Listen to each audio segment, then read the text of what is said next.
This is the Outback Recordings podcast, session 54, and this whole episode is in English, so please hang on and don't get confused by the quick German intro that's about to follow. Let's go.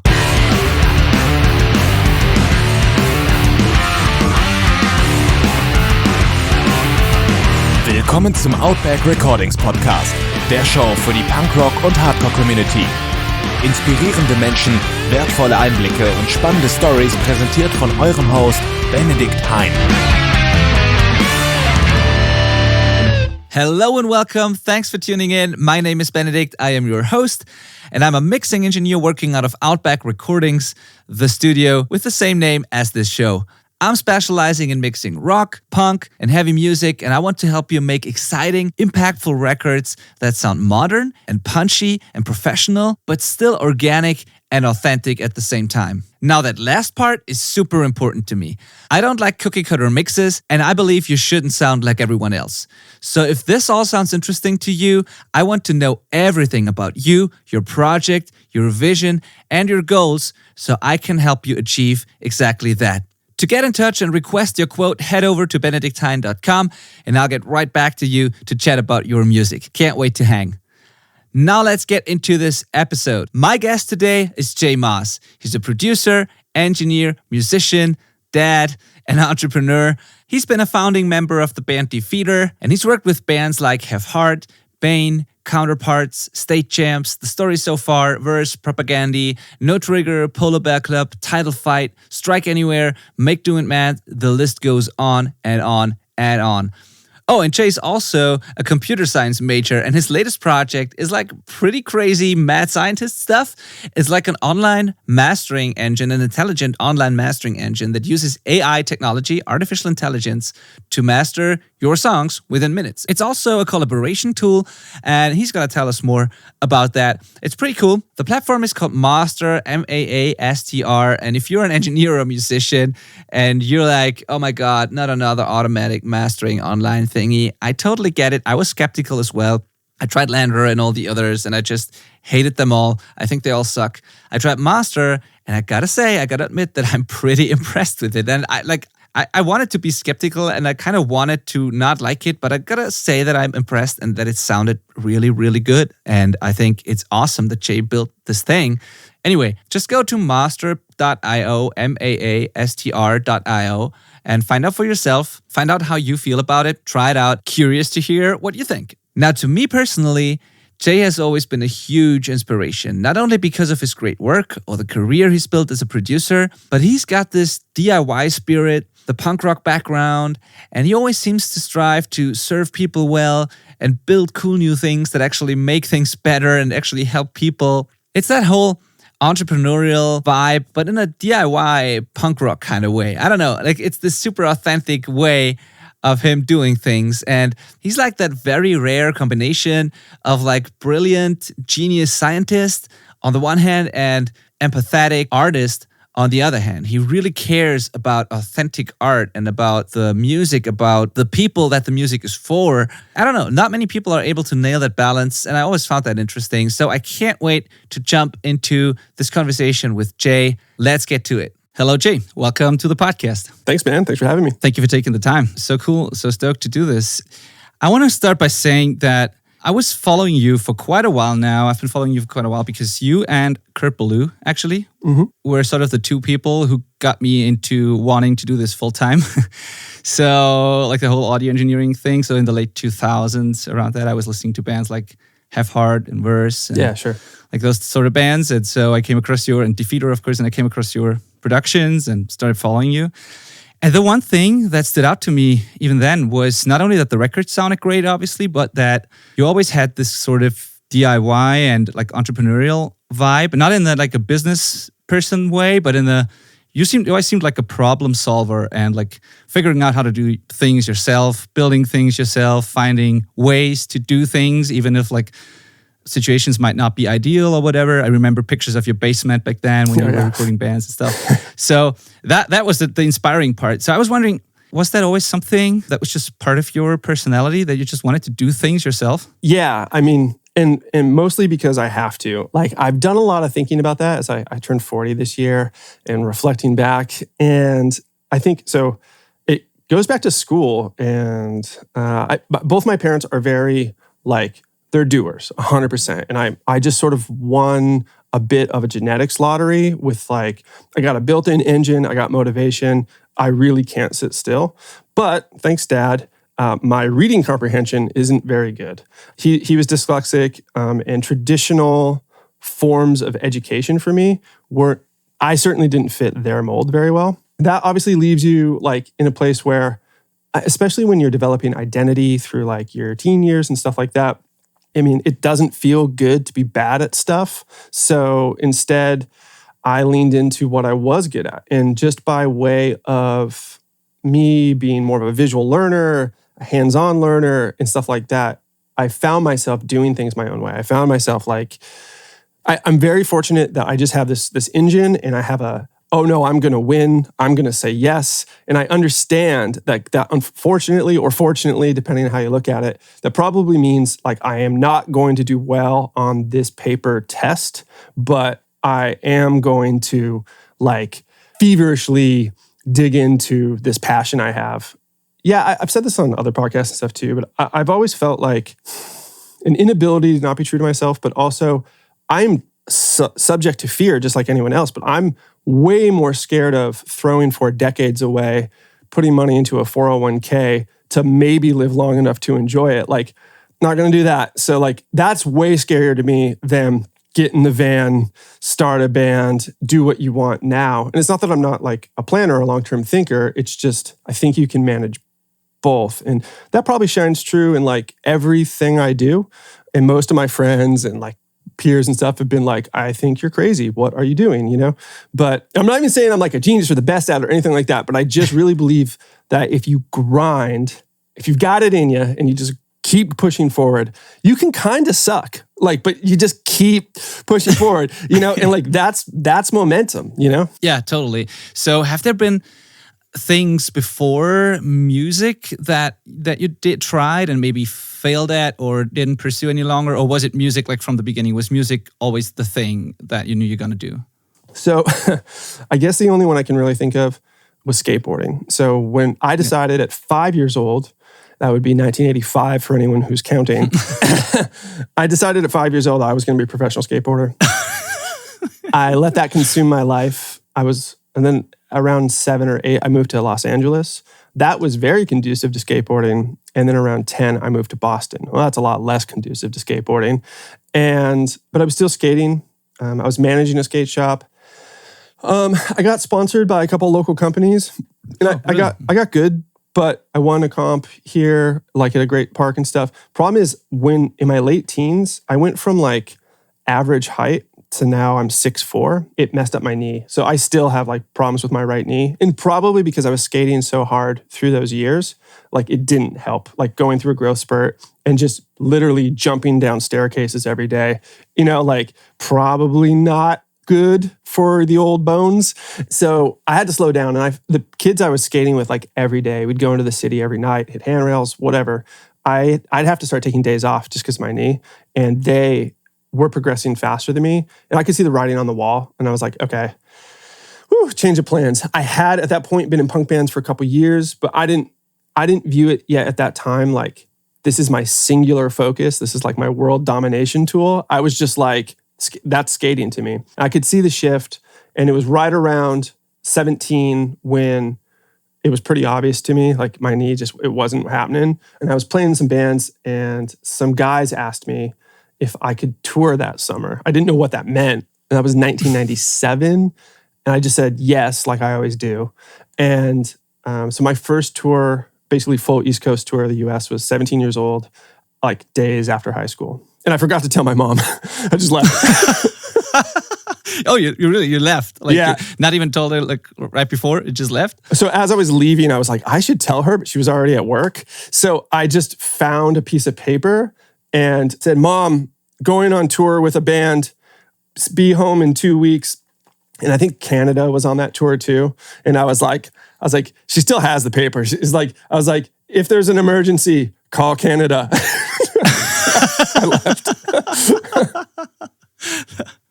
That's awesome. Thanks. Yeah, that's great. So yeah, but even back then already, like you seem to just had to do what you wanted to and what felt right at that moment. Yeah, totally. Like, and I feel like skateboarding also fits in that picture. I was skateboarding too a lot actually. I was not nearly as good as you were, but it was a big part of my youth as well. Yeah. And it can kind of music and skateboarding was kind of connected for me at least.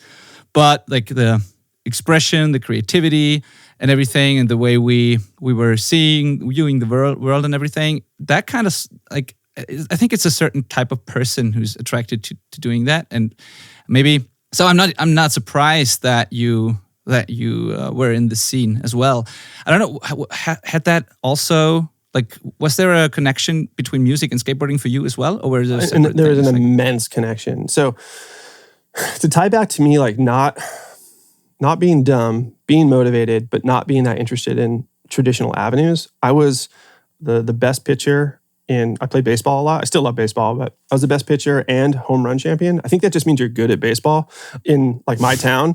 And the baseball field and the skate park were in basically the same general park area. And I would see my friends skating and I'd be in the middle of a game. I love being competitive. I love baseball. I don't love dressing up in the little baseball outfit. I got to be honest, not my favorite look. And I'd see my like friends just learning new tricks and stuff at the park. And I was like,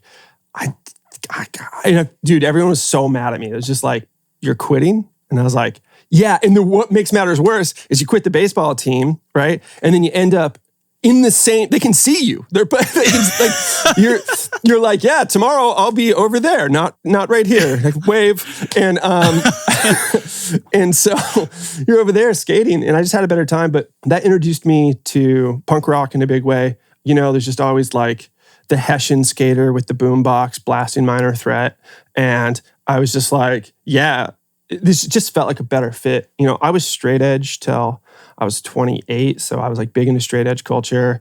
That's like most people, that has since ended, but like not to a serious degree, but through my youth, like being straight edge was a big part of my identity. And so I ended up loving Minor Threat and Fugazi. And then I got into like the victory hardcore bands like Snapcase, Strife, and a little bit Earth Crisis. That's what I grew up on. But I found all of that stuff. I found all of those avenues skating, and I felt like I was really with like the most positive people. Like my skater friends we exercised every day. What we were doing was independent. We were cheering each other on, and that's kind of like what we do now, right? But like we like cheering each other on, but it was like super positive. It was like my mom wasn't worried that I was skating at all. She thought it was great. That's super important and cool to hear, because that's not always the case with parents, like, you know. So, but that's good to hear that she was supportive. Yeah, it seems like how did she react to the whole Canada touring thing? She wasn't surprised. She's a little pissed, but you know, she knows me. Like, yeah, I gotta be. If I don't like something, you know, I fucking ran away from home at 15 just because I was pissed about something, and stayed at my friend's house, and she knew where I was, and she was like, he's gonna be fine. You have to understand, my mom did the same thing. Like, I found the stories I've heard about my mom that she tells me now that I'm older. Now, when I think back about the shit I did, I'm like, oh, you had it easy. You know, like my mom was a wild child, you know, to the most massive degree. And she's got a funny duality too, right? Like she works for, like, she does really well. She works for Fidelity Investments in Seattle. And she's unlike me though. Like she's wildly book smart. And I just didn't inherit either the attention span or the reading comprehension or whatever it is. I've tried, I just fall asleep. I just can't do it. So in that way, I'm like her, but she does really well in structures, and I need to create my own structures. But do you need the structures then as well, when like your own created structures, or is it like how structured are your days or your work days or your life in general? Are you like an organized person, or do you just like let it come? Yeah, I think I especially as I get older, I'm more reliant on systems, and I've learned the value of how valuable my time is. So we talked before we started recording the podcast, like I own some real estate. Like that's completely managed by a management company. You know, my total devotion time-wise to my investment properties is an hour a week, maybe at most. And when it comes to, for example, like I just want to do what I want to do. That might be the fundamental thread here. But so when it comes to me mixing records, I don't touch your stems, right? I've got someone in place that does all my data prep for me. It's color coded, it's panned, it's in the Dropbox, it's waiting. And all I have to do is click and hit play. And then I just start mixing. And so that's awesome. And so because I like to do so much, I'm also a father and I'm also a husband, and nothing is more important to me than that now. And we'll talk about this too in a minute, but I'm CEO of this new mastering AI company. Oh, and I just got hired by Waves Audio to be part of their face of like their pro audio stuff. Reverb.com has me as like the face of their pro audio stuff. So I'm down here filming a lot. And I take on students, so I have a mentoring system, but I have an assistant with a mentoring system that takes in all that, helps me organize that. So basically what I try to do, it's like the same reason I mounted the lights in the studio, and it's the same reason I have property manager, and the same reason I have data prep engineer, is like, yes, I'm doing a lot of different things, but I just do the parts of them that I want to do. And it takes a while to get to a point where you can have all of that set up. But when you streamline it, I will say that it's pretty fulfilling. Yeah, I totally agree. And that was actually something I wanted to ask as well, because I was always curious when I was following on you on social. I mean, I do a lot of things too, but it's like not as many as you do. But for me, but with mixing, it's the same. I have an assistant who preps everything for me, and I just have to hit play and mix. Yep. I do 2 podcasts, which are like long form things, but I have people who edit them for me, and all I do is like quick check and write some show notes and upload them. So that's kind of the same. But that is almost the maximum of what I can do. I'm building a product in the background now, but that takes me forever. And like, I feel like outsourced a couple of things and delegated a couple of things. But yeah, it's still a struggle. And when I see what you do, and especially not only the long form things and the big projects, but you do a lot of like these micro content things throughout the day, a lot of stories, a lot of screen shares, all these things. You're visible all the time. And that's something I haven't figured out yet, how you do that, or how I'm not at the point yet where I do only the things that I need to do. I should delegate more maybe, but I'm just not at that point yet. So as you said, that takes time.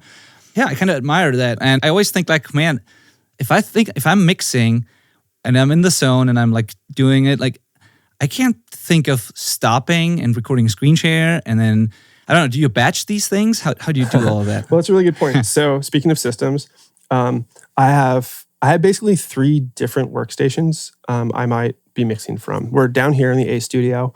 Then I've got another mixing station, and then I've got my laptop. And when I use software, the reason I don't use UAD, they make great stuff, is because I need all of my projects to sync in the cloud. I need all my directory structures the same. I need all my software to be installed the same. I need to be able to click and get into a project from wherever I am at any given time, right? And that might mean throwing on some headphones. And my son has got like, a cup of apples, and he's watching one of these terrible cartoons they have nowadays. And I'm like, okay, he's good for 20 minutes. I need to be able to click and get in there, look at my list, and get something done. Well, when I'm in a project on all 3 of my machines, I've set up systems so that in 3, I make it Control-Shift-R, but in 3 button presses, I'm screen capping. So what happens is and it's all routed, it's done. So what happens is I just do that, and I'm doing something like, people would probably want to see that. That's kind of a unique take. This is a cool song, whatever it is, right? And then I'm going, boom, hit it, and then I just wait 15 seconds because that's how long an Instagram story is. Or if I think it's worth it, I'll let it run for 30. I hit stop, and then I've got it pinned in Explorer. I just right-click, drag, move to folder, open my phone, post. The whole thing's 1 minute, And then I'm back and I'm just finishing my mixing. So, or the other thing I do, so what I'll do is if I'm not, because posting and like writing all the dumb captions takes a second. So I'll get a bunch of those, and I know that I'm getting a bunch of those. And then when I go to export, as it's exporting, I pick up my phone, I grab them, I post while it's exporting. So yeah, that's smart. That's super smart. Yeah, I haven't. That's something I need to work on and learn, because just like posting takes forever, and like I enjoy sharing what I do, and obviously that's what I do with the podcast and everything. But yeah, the day-to-day posting is something that I haven't really figured out yet, the small things, but that's cool. How is that, like when you're working on a song for a band and you're doing that, are you asking the bands for approval before you mix, or Nope. are you? Has it ever I'm just wondering, has ever been a situation where a band was like, dude, you're not supposed to post that because that song is not out yet? Yeah, absolutely. And it's happened, I would say, only a handful of times. I would say in this day and age, where people just want eyeballs on them, right? So I don't have the biggest Instagram account, like just under 13,000 or something, but it's enough. Like if I post your thing, there's probably 2,000 people are going to see it.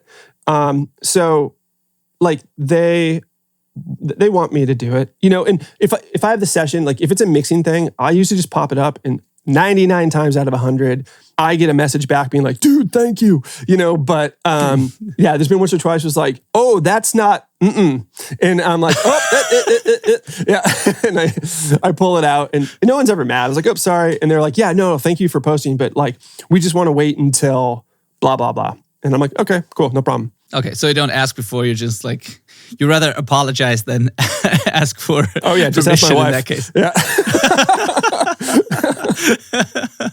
Yeah, it's definitely the faster way to get things done. Yeah. Listen, I ain't got time. I ain't got time to wait. Yeah. So back to your punk rock and hardcore background and all that, and like getting into audio and stuff. Was the band you were touring with back then, was that already Defeater? Oh God, no. No. It was a band called Piecemeal, and we sounded exactly like 1997 metalcore would sound. Oh, that was 97, right? Yeah. And then after that, I was in a band called Pictures of Gabriel, and our stuff never came out. We were actually the very first band signed to Death Wish Records. I was 19 at the time, and outside of Boy Sets Fire and Converge, because those were kind of built in, but like new signing, dude, when you're young and dumb, you don't I took for granted how good we had it. I mean, we were playing shows with Poison the Well, Converge, Hope Conspiracy, Glassjaw, all of this stuff. We were just in there getting it done. I'm just a little shit, man. Like looking back, I'm an idiot. And I should have been more patient. And the other guys in the band were young too, right? So we were idealistic. And I think especially when you're young and success comes and you don't yet understand how rare that is, and you don't have any experience like having your band blow up. You don't have any experience like that. So when I say blow up, I just mean comparatively to my peers at the time. Like we were touring, we were getting shows with bands that like people really like, we fell apart right before we were supposed to release our EP, which I actually think is like pretty good. So that happened. So then I just started more bands. And because of like me coming out of that situation where it just happened so easily, I was a little arrogant, I'll admit it. And I just thought like, yeah, well, fuck it. I'll just like make another one that will be huge because I must be awesome.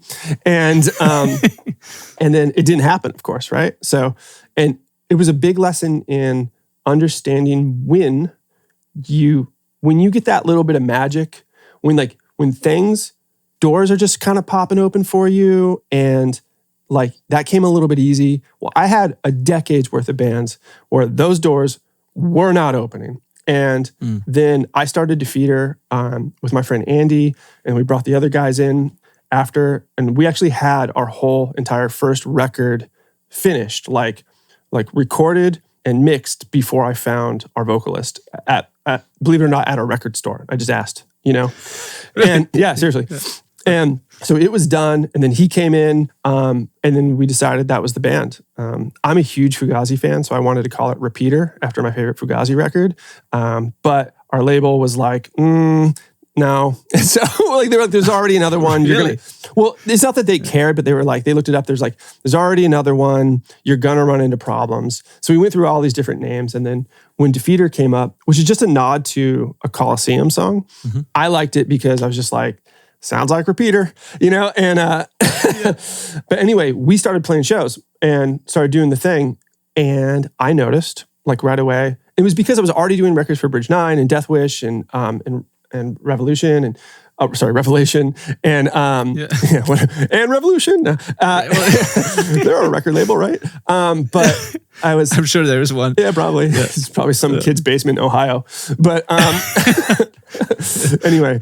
So I had already like put in like a decade's worth of networking, and like I was already sort of a fixture in the hardcore community because I was doing records. It became easier for me to be like, hey, this is like my band that I'm starting.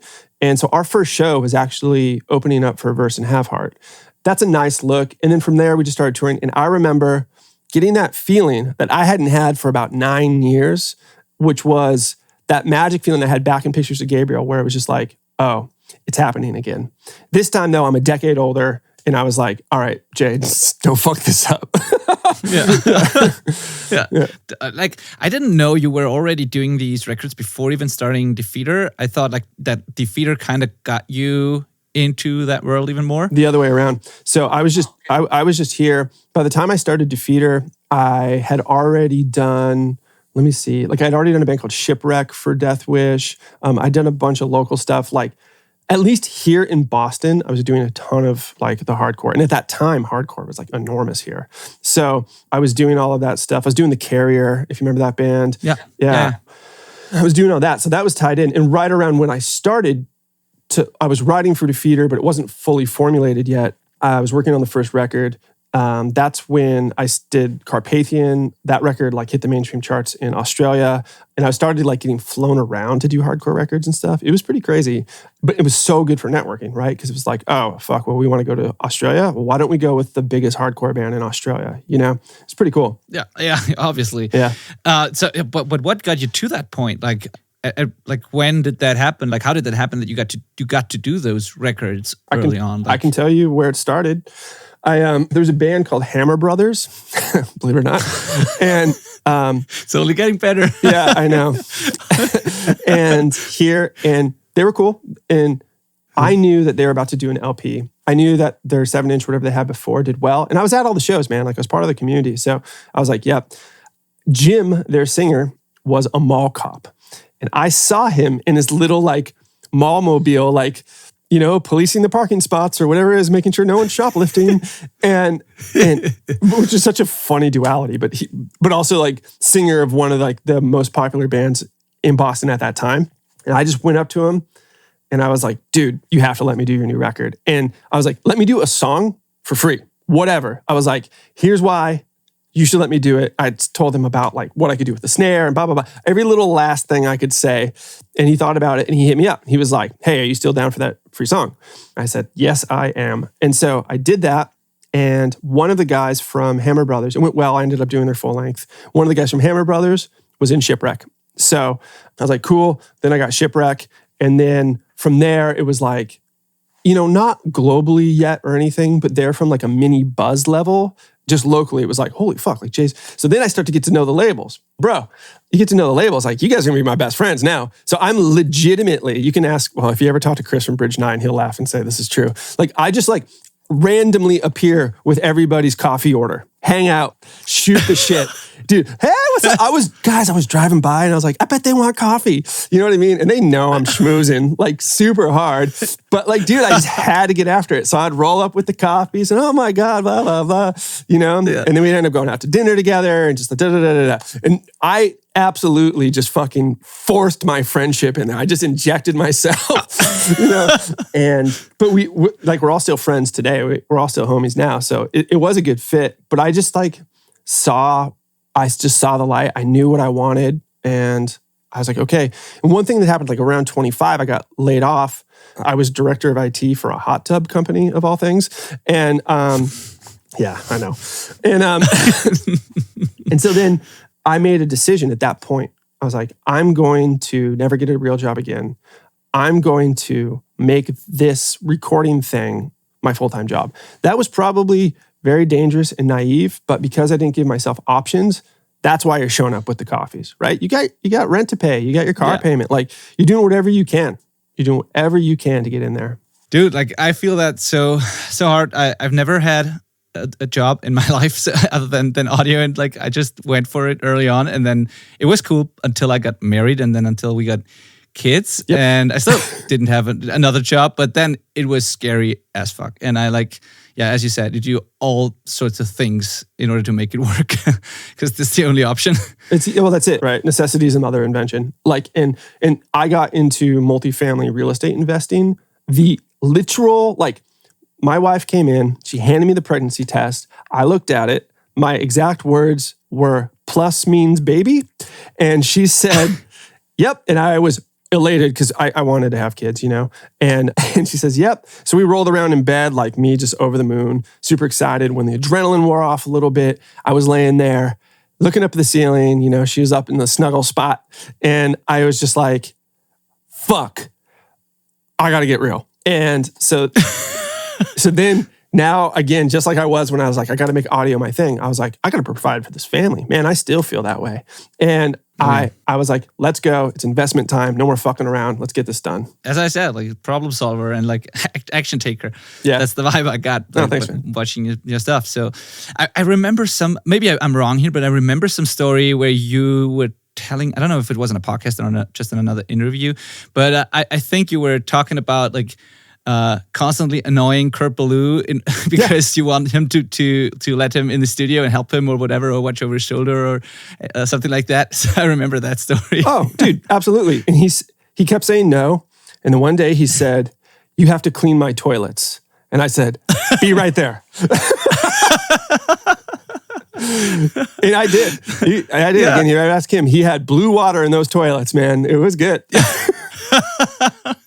But he actually let you in and showed you some things. And Yep, that was really, really helpful. I learned a lot about studio etiquette. I learned a lot about older style signal flow. Being like a computer science major and being like really like software based, I was hip to every last plugin, all of those types of workflows.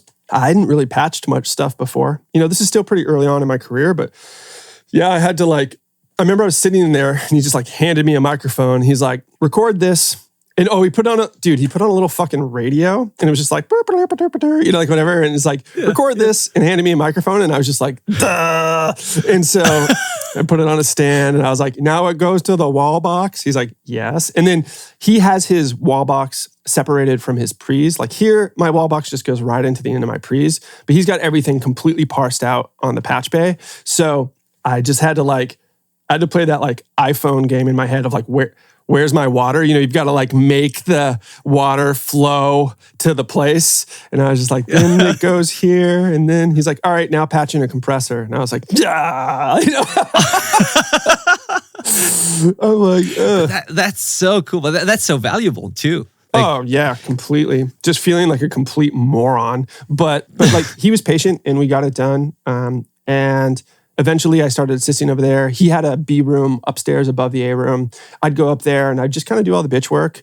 And then at some points we started multi-managing a couple projects where he'd be doing most of it there, but he was on a time crunch. So I'd take some gear to my studio. We'd do bass, vocals, gangs. Yeah. So before we get to talk about your latest endeavor, like the master stuff, there's just one more thing I like to ask in this context of making records and with Kurt Ballou and everything. That was also sort of the same world musically. So I was just wondering, have you ever tried or wanted to branch out into other genres maybe, or was the whole punk rock, hardcore, heavy music thing the thing you always wanted to do? So I've done a lot of stuff that isn't that, and I've always wanted, this is so funny, I've always wanted stuff that I've done that isn't that to catch on and not just be known as like, oh, Captain Hardcore, what's up? But so in 2015, I flew to Germany. Oh, you probably know this band. Maybe, do you know Jennifer Rostock? Yes, and I also know the studio where you did that. Yeah, like the pre-pro, because it's like 2 hours away from me, and I've been to that place. I know the people who run it and own it. They were both on the podcast actually. Yeah, cool. So yeah, they told me back then that you were there with Jennifer Rostock. Yeah, totally. So we did that, and that went well. They flew out here, and we did it, and like, I wish like as big as that band is in Germany or whatever, like I haven't been able to recreate that in America. So I just always find it hysterical that the biggest pop record I've been a part of, or whatever you want to call that, is sung in German and released in Germany. And I'm just like, cool. Yeah. I mean, even your Lego songs were heavy. Like I know. The songs, like, those are great, by the way, and funny. But even those are like the same style. That's the thing is you get known for something, and then that's what people want you to do. They want you, like, you get known, and they're like, he's the guy for that. It's very easy to like compartmentalize that. And so what happens is like when Lego hits me up, they're not like, hey, can you do like a polka version of this? They hit me up and they're like, hey, hardcore guy, can you do the thing you do? And I'm like, you want to be like, I do other things too. But at the same time, you're like, this pays really well. And thank you for the opportunity. So yes, my answer is yes. Sure. And I assume, aside from that, you probably you probably can do a lot for those bands, not only sonically, but you just understand what they're doing and what it's supposed to sound like, and like the emotions they want to create. You got it. The lyrics, everything behind that. That's such a big part of it. Like it's probably, or most likely, much easier to do that in those genres for you. I mean, it's the same for me. There's some genres I can't even imagine working in, just because I think I don't get it as much as I do these genres. So there's so much more than just the sonics and the music. And I think it's probably the same for you, that the emotion and knowing what the band feels like and what they want to do is just a big part of it. Totally. It's funny because like really, I didn't like hardcore very much until like kind of later than most people. When I thought of hardcore, I liked, I guess what you'd call like hardcore punk. Like I really liked, like I said, Minor Threat and that type of stuff. More older school stuff, but like, dude, like beat down hardcore can fuck off. Like, I just don't like it, and like I've recorded a ton of it, but I just like my friends, my family, just like, I don't know. Yeah. I had my worst show ever with my hardcore band at a show with 2 other beatdown bands, and I didn't even get the way, I didn't get anything of it. Like the audience was weird, the bands were weird, everything about it was just, I just didn't get it. So that was They just look like alternate juggalos to me. You know what I mean? It looks like ICP fans with like weird. It just was weird. So yeah, I don't remember where I'm going with this. Now I'm just making fun of juggalos. But yeah, I was gonna say, I'm like, kind of grew up like an emo kid, like late 90s emo, like everything from Mineral, Braid, like old Jimmy Eat World. I could go on, but Get Up Kids, all of that stuff was actually what I really like. So a lot of the favorite records that I've done are like sad boy records. Like I just worked on the new Callie Mossy record and we just finished it. I want everyone to check out this band. I think it is got to be top 5 best sounding and most, like, honestly, just top 5 records in every last way I've worked on. I feel very, very privileged to be a part of it. And I hope that band blows up because they absolutely deserve it. Do you take on completely new, unexperienced bands still? Like if you say you hope they blow up, I mean, they are probably at some level already. Yeah. Well, I did their last LP too, and they're definitely a lot further along now than where they were then. So I was in Brisbane, Australia, when the request came in, and I remember I was sitting with the engineer there, Troy, who is a ex-member of Amity Affliction. I was at his studio. It came in, and we listened to it together. I was like, yeah, who are these guys? I'm not sure, but I was like, no, this is fucking cool. There was something special. And so I was like, yeah, let's do it. We took on the project. So, it depends. Like there are probably better choices than me for bands that, not even like from a sonic perspective, but maybe need to find themselves a little bit first before, because recording with me is like, it's not the most expensive thing in the world, but for most bands, it's a healthy investment. And yeah, of course. Yeah. But that's good, both because I'm busy and also we should really take it seriously. And as you graduate sort of in the more veteran years of your engineering career, like I do the best work of my life now and I do it faster. It costs a little more, but it's important for me to also work on projects that are worth working on. So going from learning all the analog side of things and the classic way of recording with Corpaloo and like your early projects and stuff, to finding your own workflow, which was, as I remember it, kind of a hybrid analog digital workflow all the time, to now, what I see now is more and more like in the box stuff you do, more or less, like mixing on headphones, mixing more and more with plugins. I would subsect that out into tracking here is still very, very analog focused. Still gathering all our tones, like we're doing it all outside of the box and trying to do that. And I do mix almost exclusively with in the box now. However, if your guitars suck, we're going to reamp. You know what I mean? If your vocals aren't recorded well, I can still get something cooler with a distressor, like a real one, that I can get in the box. So there's things that I might be sending out, but I'll send them back in. And basically all I'm doing at that point is I'm just repairing your shit so that I just have something a little nicer to work with in the box. And there are some things that you still cannot emulate or that are still better, at least to me. It's sometimes not worth the hassle, but some things are still better. Like it's the same thing with the rooster, for example, that you also have. Yep. I love that box so much, the saturation on it. I wish there are all these plugins like Decapitator and other things in the box, but this thing just sounds different for some reason. Oh, it's just completely different. Tubes and harmonic distortion are what in the box recording is probably weakest on. Like getting a vocal to sound just like held, distorted, but still articulate. And it has I put it like this, same thing with guitar recording. I feel like Sims do an okay job while you're picking, but there's a lot of information in between the strums. And it's, when you're looking at something that's compressed on YouTube, let's take a wall, right? And you're shining a single light on the middle of the wall, and it's the walls are color, and it goes from bright to dark as you expand to the outside, and you have a perfect gradient, right? When you look at it in real life. Then you upload it to YouTube, and all of a sudden it looks kind of chunky, right? That's how I feel happens to audio when you're trying to apply distortion and saturation in a way in the box a little bit. I don't get that perfect infinite curve from A to B. If we're going from bright to dark, I don't get because in the analog domain, there's literally an infinite amount of points in a perfectly smooth curve from A to B. And in the digital domain, you do have to break that down into chunks. And I noticed that. Yeah, I totally agree. But it's still, as I said, sometimes not worth doing it, and sometimes it is, sometimes not so much, depending on various things. Pick your battles.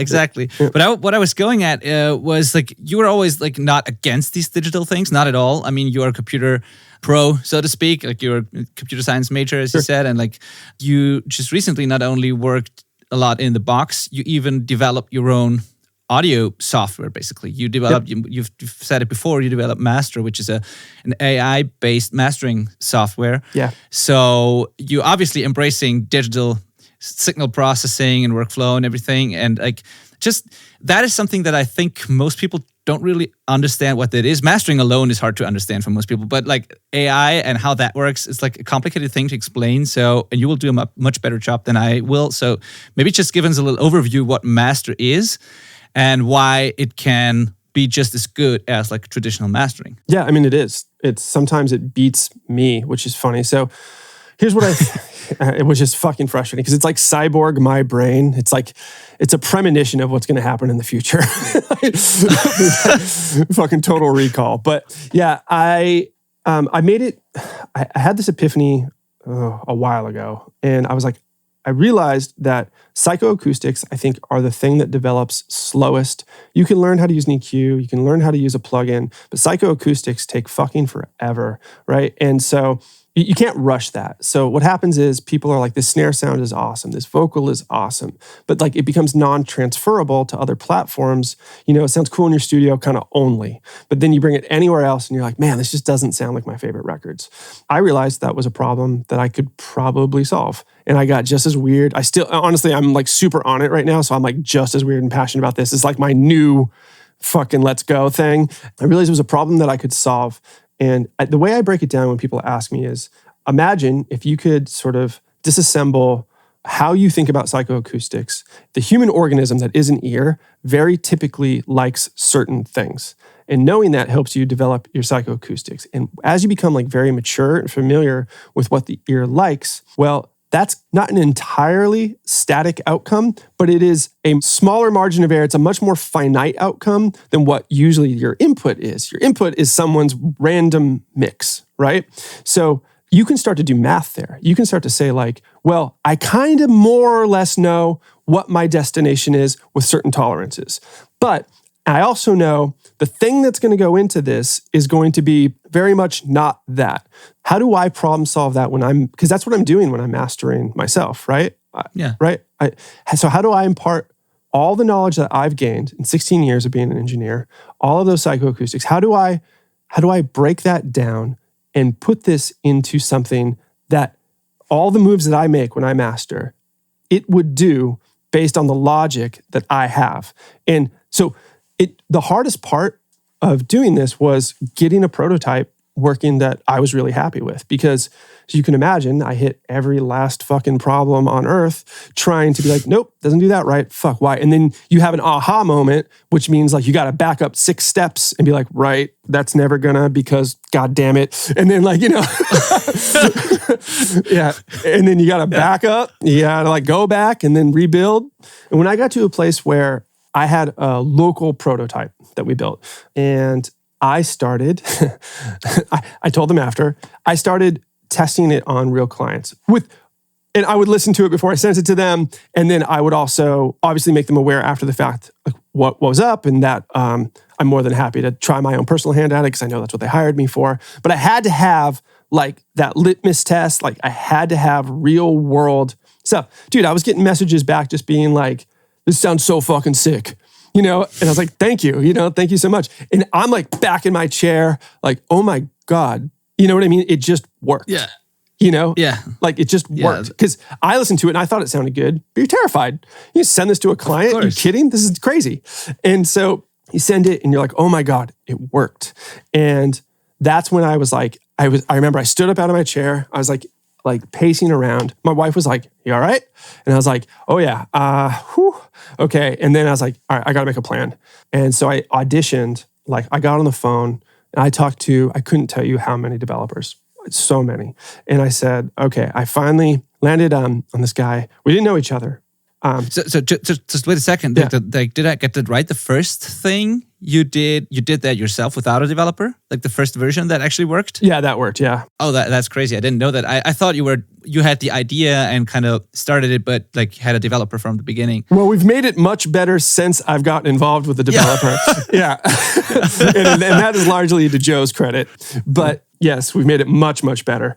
But yeah, the original like birth child in my head was on me. And I reached out, I found Joe. It was great, man. Like Joe had toured. It was like we're saying, you got to know the deal, right? Joe had toured. He's played in bands. And when I was at this crossroads in my life where I was like, all right, do I get in the van again or do I go to class? I got in the van again and it kind of opted out of my computer science path a little bit, right? And Joe, he did just enough touring, but he finished his computer science thing. He became a full-time developer. He's been developing and programming roughly similar enough, the same amount of time that I've been doing audio production, right? So you've got these two like sort of veteran, mature individuals coming together, and we started talking about it. And it was exciting. We're just like, holy shit, I think we can do this. I really do. And he started telling me, I had decided, because I'm always leading the way, maybe even when I shouldn't. And I had decided like, we should do it like this. And he was just like, nope. Nope. And I was like, well, blah, blah, blah, blah, blah. And he was like, no, we're going to do it like this. And he was completely right, and now. Which is a bold move though. Like it's your thing, like saying that and like that's bold of him. It's bold, but he's bold, but he doesn't need anything from me. He does great on his own. So it's like, and he's like, well, fucking, if we do it that way, here's all the problems we won't hit today, but we will hit soon, right? And I'm like, okay, true. It's about building it right from the ground up. And so Joe has been overwhelmingly instrumental in building this right from the ground up. And now we have like our virtualized like parallel scalability is insane. So like we're monitoring things as they come in. We can fire up clones of like, so what happens is this stuff all has to run on a CPU somewhere. That CPU is in the cloud, right? And as things come in, then you don't want to pay more for a bunch of computers running that aren't doing anything. So you have to develop a whole system of firing up duplicate clones of your software. How many instances of our AI can we effectively run before things get slow enough where it makes sense to scale it out to another CPU? And there's a lot of problems to solve. I can only imagine. Like the thing I need to say about it is I played around with it and I got to be honest, I was skeptical at the beginning because I tried Lander, I tried a lot of these other things, yeah, and I was never like none of them were good at all to me. In most it was basically a complete disappointment every single time. So I didn't expect much, but I tried it, and it's my honest feedback is that it sounded sick. It sounded amazing from the beginning, like your software. It really did. So I'm kind of wondering, what do you think or know? What do you do different than all these other platforms that already existed? Because yours really works. And I tried it with multiple different mixes. And even though at the point where I tried it, you didn't have like options of different like vibes or colors, it was just upload the thing and here's the master. So there's even less than you can do on Lander, but it still sounded much better. And it's like, so what do you do? What's different for master compared to the others? So we don't know because we haven't. It's not like Lander's going to let us get in there and look at all their shit. But we've speculated a lot about this too. And of course, when we decided, even before I got a developer, like number one thing I had to do was ask myself honestly. And I had a bunch of friends. I was like, "Can you run some files?" Like, or I ran a bunch of files through my shit, ran it through Lander, And I was like, I think I'm winning, but I could be biased here. So like, can you guys? And they were like, "Oh, dude, you're fucking blowing this away," And so I was like, "Okay, sweet." And then, so you're not even gonna put energy into this. You have to be the best. Like you just have to because because they've got millions of dollars. We looked it up. They've got millions of dollars in funding, right? We don't. We're self-funded, So we knew like, if we're not better, it's not like we can just market our way past them. Like our marketing, just like we do in the punk rock community, man, like our marketing needs to be word of mouth. Our marketing needs to be people that believe in our product and fundamentally will tell other people, which is going to be our best marketing because they're excited. And they're going to say like, I know this has always sucked. For some reason, all of a sudden, it doesn't suck anymore, right? And now it's just really convenient. So because it's the same punk ethos, it's whatever, dude. We are for sure the underdog when it comes to ability to get our thing out there, developing stuff. But even through that, I guess maybe it comes down to the fact that we have that attitude. We come from, I don't know if those guys come from as heavy of a producer, mastering engineer background like I do. And like, I'm the CEO of this company, but I'm also a veteran engineer. I'm not just some guy like pushing books and numbers and shit. So I'm leading us, we are leading this in a direction that I think comes from a much more informed space, as opposed to a normal, like, I have an idea, let's get venture capital space. But isn't it funny that oftentimes like the punk dudes or girls succeed just because they are people who know how to make something out of nothing and solve problems and just keep grinding, keep doing, keep failing, but still continuing. Like, it's not the first time that I've heard that from someone from our background, our scene. And like, there's so many people doing cool shit. And I don't know what that is, but it's like, as you said, like that background definitely plays a role here. I'm absolutely sure. And of course, your expertise. I completely agree with you. I mean, over the years, as we signed to Epitaph, like I became closer with Brett Gurewitz owns Epitaph and Bad Religion and stuff. And, he's fucking brilliant. And same thing, man. He's just a punk kid who's happy to just, he's just a big punk kid who's happy to just do his own thing. And he's going to do it for the right reasons. He's going to build it right. It's more of a long-term play. And that's what I really care about is like, I want to make a useful tool for everybody. And I want to make sure it's good. I want to make sure it's worth having. If I'm going to put my name on it, if I'm going to ask people that I trust to help me inform others about this, well, it has to be good because otherwise they're not going to do it.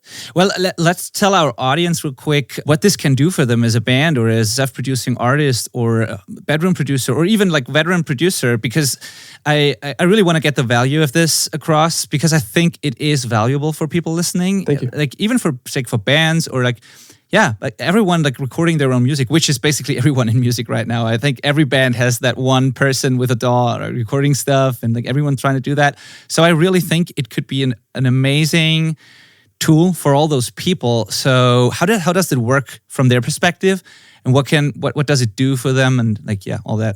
So our mission statement, and we're working on getting there, is we just basically want to be the final platform for everything that happens once you print your mix, right? And that is, we're going to handle your psychoacoustics, we're going to handle your loudness, then we're going to create a community platform where you're going to be able to publish to all your digital outlets, and then eventually we're going to have interconnectivity between artists so you can find each other too. So in a sense, it'll also become a social platform. What it does in its current state and does very well is it lets any artist, self-producing artist, band, professional engineers use it all the time, right? Like Dan Corniff used it, and he's in Bo from Saleson, right? And they're like, this is really good, And like, those are guys I went to right away. So I was like, I mean, you're a platinum award winning, and, of course, the first thing he's thinking the same thing, like, this is about to suck, and he was like, and he hit me up. He was like, dude, I'm really impressed.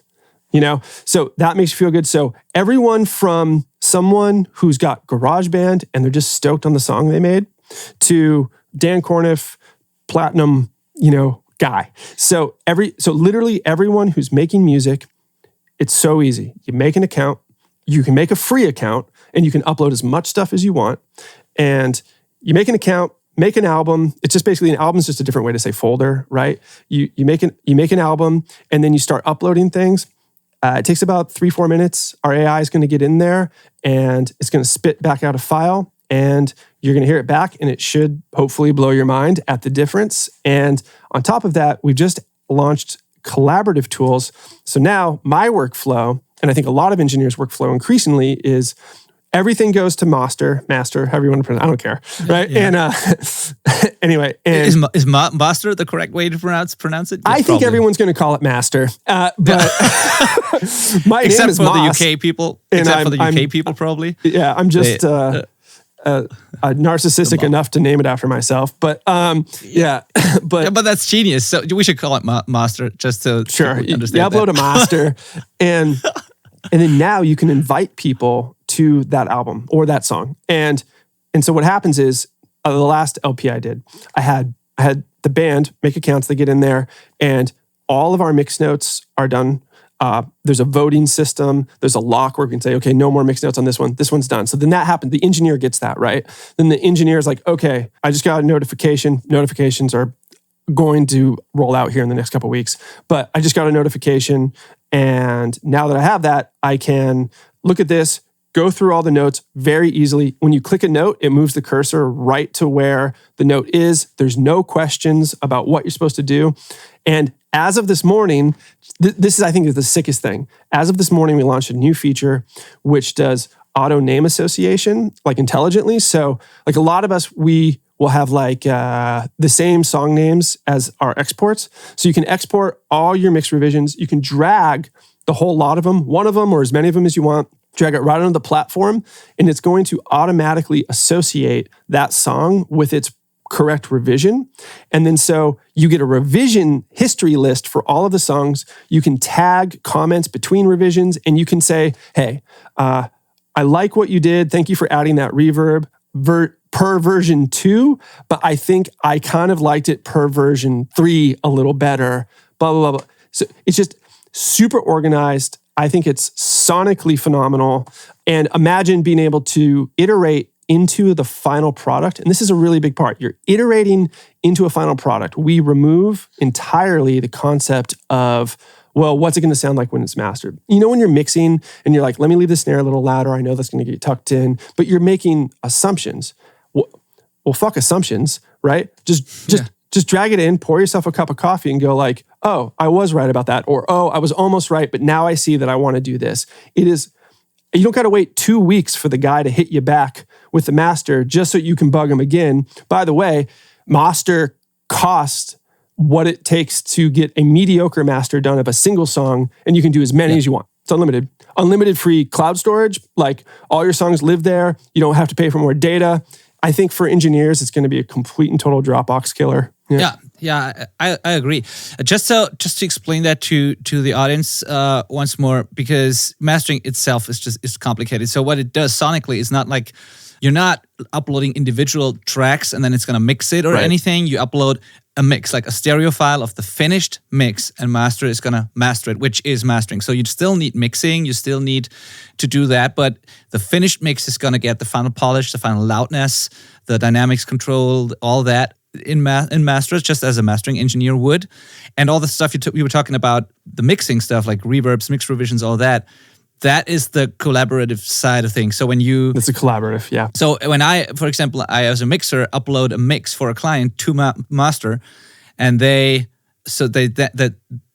client get a link or whatever, they get access to that project, I assume, that album. Yep, you can give them access. Yep. Yeah, and then they can leave comments and like revision, timestamp revisions, stuff like that. And then I get to go through that to-do list, do the mix myself, upload it again, it's gonna get mastered again. And they always listen to the final thing, including the mastering. So that's how it works. I was just saying that because I know that people are gonna misunderstand it because yeah. like mixing and mastering get confused a lot with like amateur or hobbyist like producers and musicians. So I just wanted to clarify that. But think of it as a place to just sort of professionalize and collaborate. So one thing when you were saying final mix, I think I would like to eventually a mix will be the final mix. Yeah. But like because You're it's right. so fast, it's like don't stress anymore. Don't be like, I can't sleep. Before we send it to mastering, what do you think about this? Dude, just upload it. Upload it, grab that coffee, grab that sandwich, and then listen and then make a decision. It is now part of your process. And the beauty is when you've decided you're happy, you're done. That's it. Yep. Yeah, totally. Yeah, I just can't say enough good things about it because it really does sound awesome, and I'm excited for all the things you're having on your roadmap. Thank you very much. And I will put all those things in the show notes, of course, and for people to check that out. Yeah, I think it's just a super valuable tool, and as you said, I think even the paid plan is like the monthly cost of it is less than a professional master costs. Totally. For one song. So yeah, totally. And one thing I get this question a lot. People are like, "Do we have to credit you?"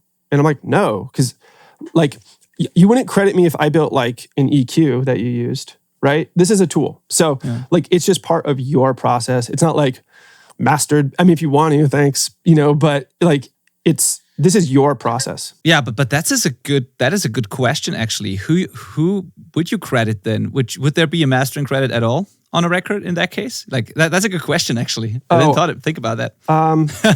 Yeah, I don't know. Right. Yeah. Right. Would there be a mastering credit? That's a good point. You produced, mixed, and finished by. Yeah. That's going to be interesting in the future because I think there will be more things like that probably eventually. And maybe we don't see mastering credits anymore in the future. I don't know. Yeah, I'm not sure. Not sure. But yeah, we're excited to be on the bleeding edge of this, as things progress. We've seen it already. Like I love analog gear, but we're not going back. No, we're not getting consoles and tape machines again. It's never happening. So I want to be on the forefront. I want to be the best. I want to sound the best.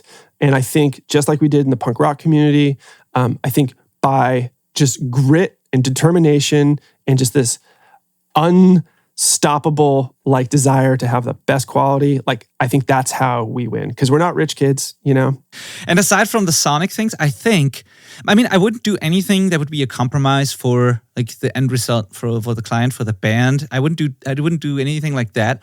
But in this case, I think the benefit is not only like the sonic thing, because I think you, of course, and I think myself can too make a master that sounds great ourselves. We could do that. But the benefit of a thing like that is the workflow, like you just the immediate feedback, as you said.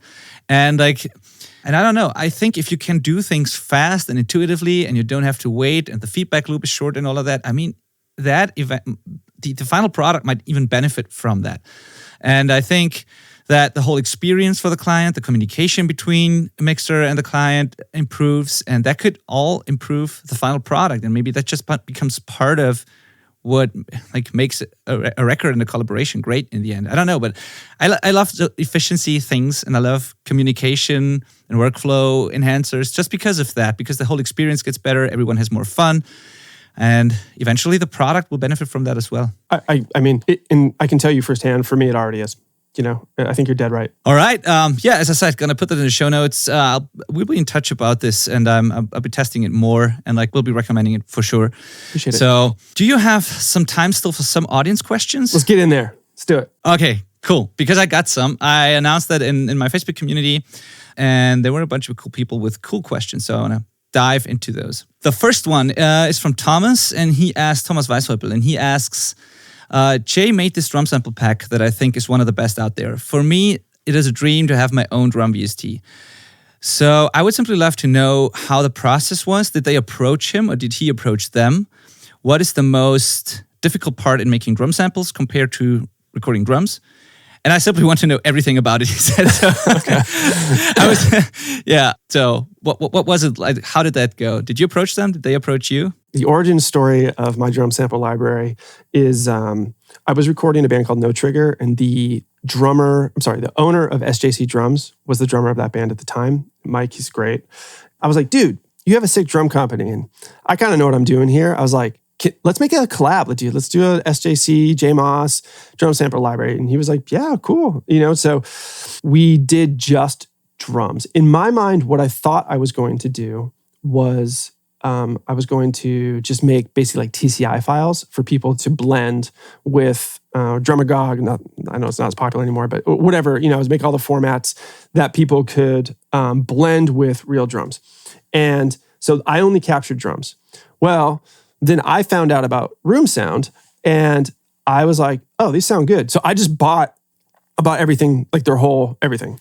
And Dave from Room Sound was a fan of my work. So Dave emails me and he's like, hey, just saw your order come through. Do you want to test version 2 for me that they were coming out with? And I was like, yeah. So he sent that over. So I got him feedback on version 2.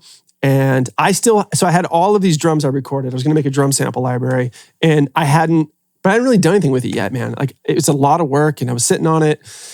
And I was talking to Dave and I was like, I've got all of these drum samples. Like, do you want to collab on this? It's a collab with SJC. And we thought about it a bit and he's like, I do, but I think you should make a full instrument. And I was like, yeah, cool. I don't know how to do that, Dave. And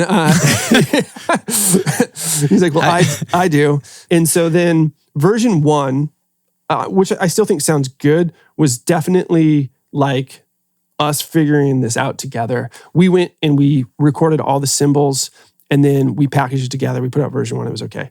And that was cool. But we realized, and we sold a bunch, great, but we realized we could do way better. We realized that we could actually, it's expensive. It's like 10 grand or something, but license like the Kontakt engine for your own plugin. So it can be played for free on Kontakt Player. That's going to open the door to like way, way more people. We just realized like, man, same thing with everything else I do. We just got the bug, man. We got the vision.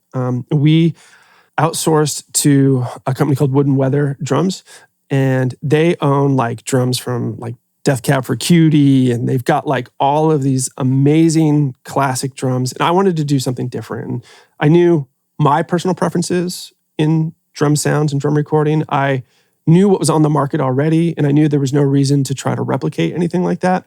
And just like we do, like I said, with Master the Platform or my own productions with engineering, like, let's not do this unless we're going to make it super good, right? And yes, it's a pain in the ass. Yes, it's expensive, and yes, it's a lot of work, but let's do it. So this time we had some experience from doing it last time. And I'm very lucky because at the same time, I introduced Dave to Kurt Ballou, and then he did Kurt's library, and he did Blasting Room, and then after me, he did Bo's library. So Dave's just, gotten more and more and more experience, like doing the back end and tidying all that stuff up and turning, our sonic preferences and vision and signatures, whatever it is, when it comes to drum recording, into something that really feels a lot like how we feel as artists. So again, just like Master, it helps to have a collaborative effort and everybody's sort of doing what they're good at and not doing what they're not as good at as the other guy. And yeah, again, just like Master, I could not have done this without Dave. And again, Dave's now a close friend. And I know we've got some updates on the horizon, but when he sent me the beta of what we put together, I just FaceTimed him. I was just like,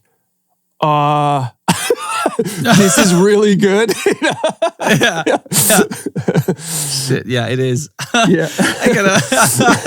I totally believe. Yeah. But yeah, it's totally sick. I don't know anything about developing or coding or whatever or building plugins. It's just like from a user standpoint, I still cannot believe how great all the room sound kits sound. I use them all the time, and it's like, yeah, it's just amazing how they did it. And yeah, and also it's funny because it's kind of a small, or I don't know if it's still that small, but it seems to be like a still pretty small company with like people like you, Kurt, Bo, and all that. Yep. And it sounds better than the big players out there, to me at least. Like, seems like there's a trend here, right? Like, yeah. Exactly. Yeah, that's exactly. Yeah. So yeah, that's super cool to see all that. All right, so that was the first question. Then I think his other questions were already answered. Your first steps as a producer, and a bit of his opinion on how recording will change in the future. I don't know. What will recording look like in the future? Okay, what is recording, right? Like we romanticize older recordings. We get new tools. Usually there's some People have opinions about new technologies and all of this stuff, right? And so when you're an engineer, you develop biases and preferences and, whatever, fine. But what is recording? Like, what it is it is just a way to capture emotional relatability and deliver it to someone. That's all it is, right? And so some sort of feeling, we listen to music, I think, certain records have a place in our lives and they touched us, and like the emotional component of music, whatever that preference you may have, it might be that you found community there. It might be when you met, your future wife, or you're going through a breakup, or whatever it is. But you usually when you listen to music, you associate it to a period of time and you associate it to a feeling, right? That, by the way, is more important. Understanding that and respecting that is more important than anything else you can do, right? Because that is the entire point of recording something in the first place, right? So what we're going to see is the tools are going to get smarter, and they're going to get better, and they're going to get faster. And the reason for that is because no one gives a shit how you did it, right? They don't care.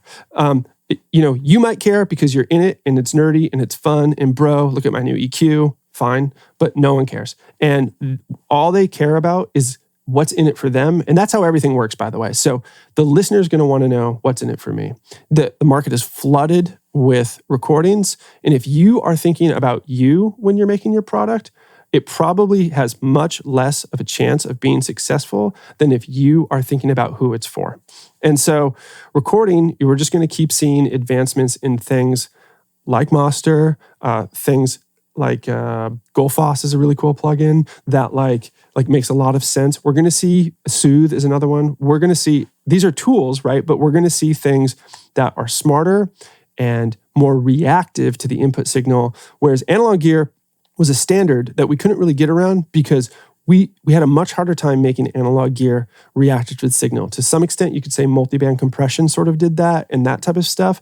But now we're starting to see more and more intelligent tools unveil, and they're going to win. And the reason they're going to win is because no one cares how the sausage is made. They just want to like it. Totally. Agree with everything. Cool. Thank you. The next question is from Patch Advin, and he says, how do you keep your mixes fresh with every band? Is there a formula you follow, or is it something instinctual you develop yourself? Yeah, so you basically learn all the rules to learn how to break them. If you're out there and you're a template mixer, good, learn what you got to learn, but start shaking it up, because it's kind of going back to what I was saying a second ago. You need to think about the end listener. You need to think about the expectation. You need to think about what's really right for the song. And the thing is, because the expectation is always going to be different, that means the process to get from the starting point to that destination will always also inherently be different. So you need to start learning about the why you would do something less than the how. Because if I know why, usually you can hand me any suite of plugins you want under the sun, and they all have a how. That's how I get to my why. That's it. And I think if you start thinking about things that way, you'll be in much better shape, and you won't be trying to keep your mixes fresh. They just are inherently fresh because you approach them the right way. Next question from Panzer Drost. He says, what was the most intense job as a producer and why? Is there a band you wish to produce someday? And pizza or burger? Cool. All right. Probably working on my own stuff, right? Because I knew when I was doing Empty Days and Sleepless Nights for Defeater, I was there on the front lines of seeing what we were touring on and what we were building. I knew the expectation for that record was really high. And I knew that really was going to impact my personal life very directly. And it's hard to not have that be like the most intense thing for you, because the band was on a rise. We were starting to get better offers. And I didn't want to fuck it up for me, and I didn't want to fuck it up for all my friends, and I didn't want to fuck it up for all the people that were like, hey, I like your band and I'm really excited for your new record.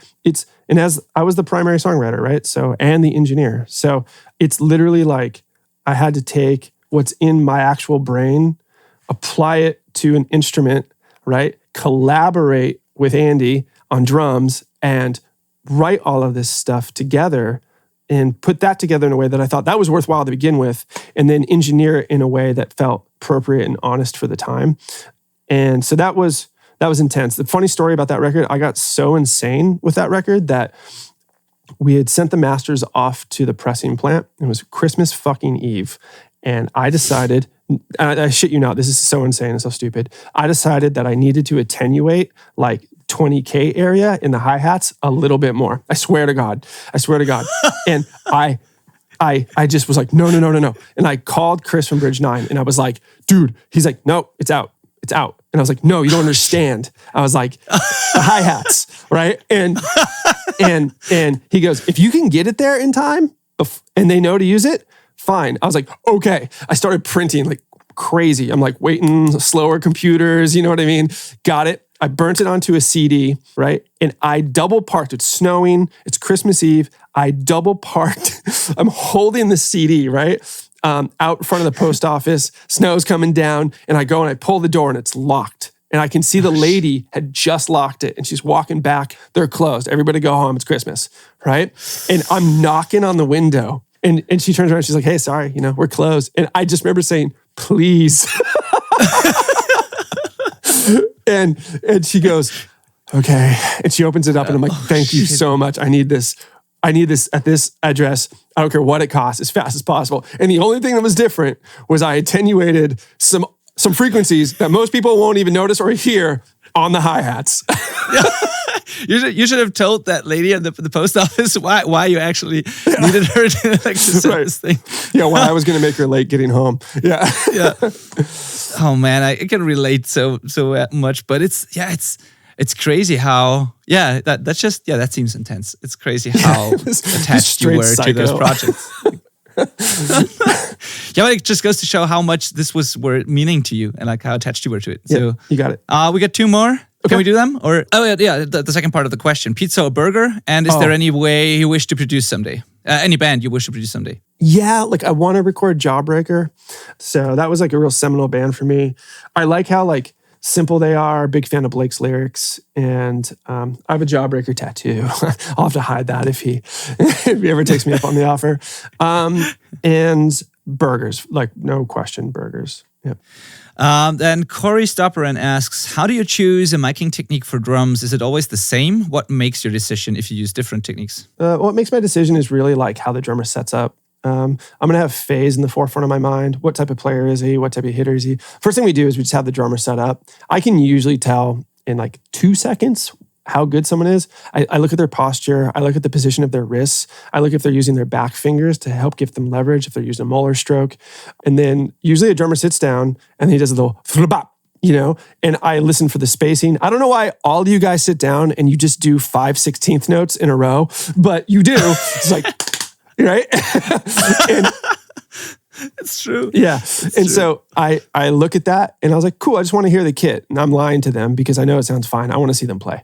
And I watch them play. I see where their elbows are. I can just hear it. And that's going to really dictate a lot of choices for me. I'll know how much drum sample we'll be blending, honestly, just based on 10 seconds of watching someone play. And when I know that, that will shape what are we going to do. So like, if I feel like we're not going to use any or many samples, then we're going to not care as much about creating definitive, sharp, transient spikes. And we can go more regional. We can go more for like fatter, rounder sounds because I don't have to worry about like getting phase accurate sampling involved. So, and then depending on how much control they have, particularly over the hi-hats, could dictate what type of mic I'm going to use on top snare. And if I got to go with something more isolative, then we'll do that. But I do like putting sort of more full frequency stuff on snare when it's appropriate. That's fun. Amazing. And in terms of genres, like more, like, are there variances in like the vibe you go? Yeah, genre can dictate too, right? Like, is this folky, right? We're going to use about half the mics, right? But like, is this, are you in a metal band? Are the references you sent me?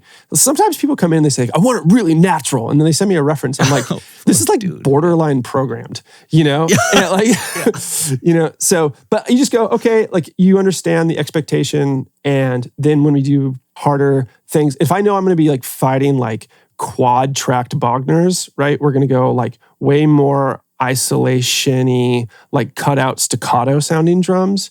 But if I know like dude just brought in like his Fender Twin and he's going to be playing like tremolo rake chords, then I don't have to make the drums so like got, you know?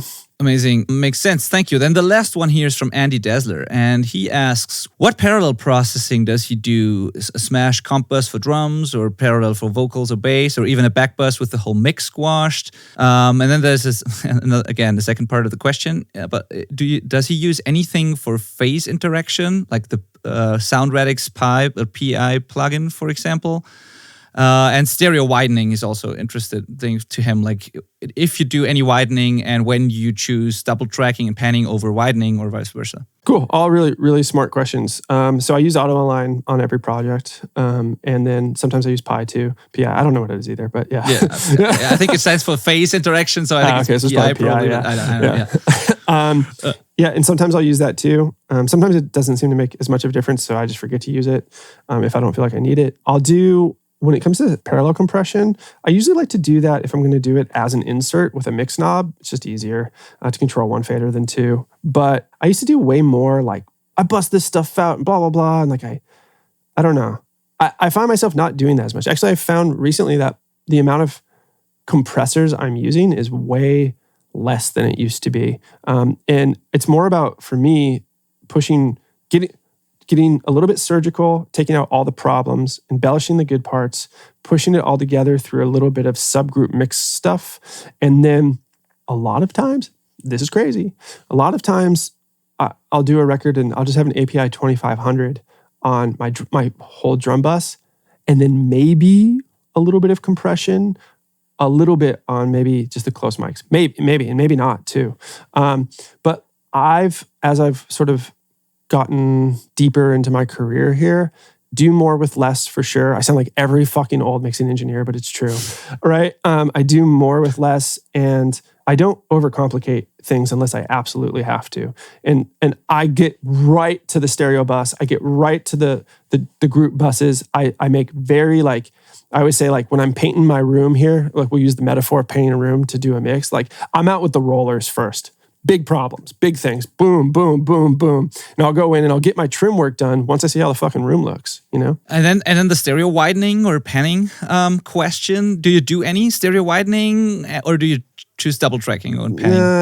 I try not to double track if I don't have to. I don't like the chorusy effect I get on guitars usually. I'll do it, but I try not to. I usually don't find that it's necessary, but I do it sometimes.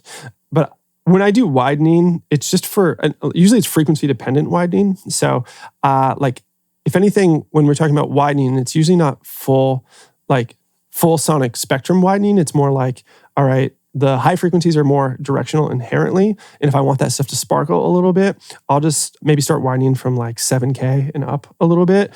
But when we're talking about sub 80 or so hertz, you'll probably see me doing some collapsing. So I'll collapse down low and I'll spread up high. Kind of as a general rule. And having said that, there are no rules. Thank you for answering all of these. These were really good questions, by the way. So thank you also for asking these.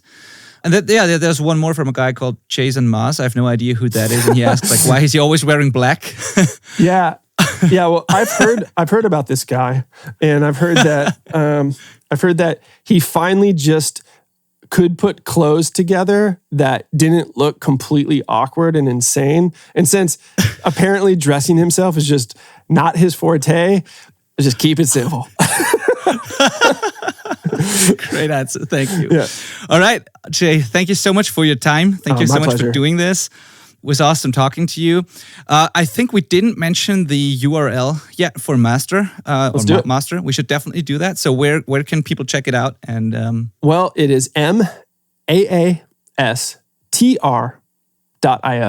And we know that IO stands for Indian Ocean, but we picked it because it sounds like in and out and sounded audio.